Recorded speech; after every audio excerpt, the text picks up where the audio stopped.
Here's a bully clutch we recently got in for a rebuild that's been abused pretty hard.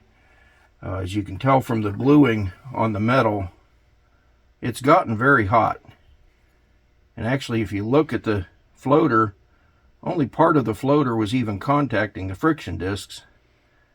And the machining marks are still left in from the previous clutch builder. Very, very coarse machining. You see that on the pressure plate as well.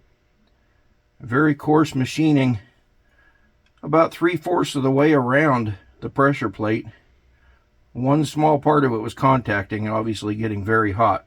Another issue is they chose to use very, very hard aftermarket discs. These friction discs even have the marks in them. They haven't worn at all. They actually measure 127 thousandths, which is over the 125 1/8" spec that they should be, which says something for the quality of the discs themselves. These discs have a lot of ceramic material in them, are very, very hard, and require a little different setup in the clutch, as well as different grinding. I'm not opposed to having coarse grinding, but we always go back and plateau finish and put a fine RA finish on the last grind of the clutch itself. Here's the backing plate and the drive hub, and you can see it's got the same wear pattern to it, about 3/4 of the way around, very coarse ground, and then one small spot that's been used and abused, gotten very hot.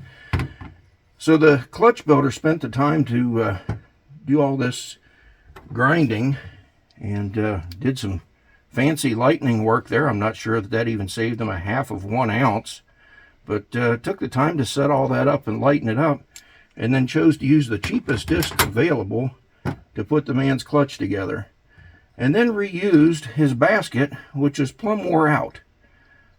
Obviously this was put on after the clutch was ground because the clutch doesn't have much time on it, and this clutch is just flat wore out. If you can see in here where the tabs on the friction discs have been rubbing, it's worn clear into the dowel pins. Not only that, but you see the amount of movement of the driver within the basket, and that's not entirely uncommon. I'll show you a couple of other examples.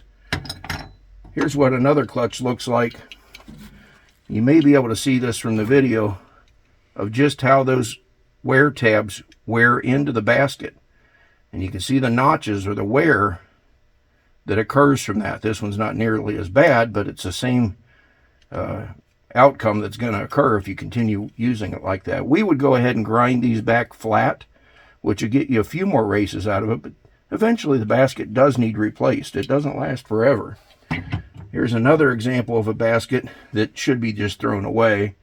It has been ground on several times. Obviously, it's down close to the wear pins. And as you can see, that gap has opened up tremendously for where these tabs would have to fit in. So now they're going to bang back and forth harder and harder, which is only going to make it wear worse. And this one's got the issue of the drive hub, the driver being loose in it as well. You can see how much that turns.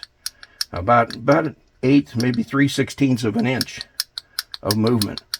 Good luck keeping your chain at the right tension and tracking right on the rear gear with something like this going on in the clutch itself.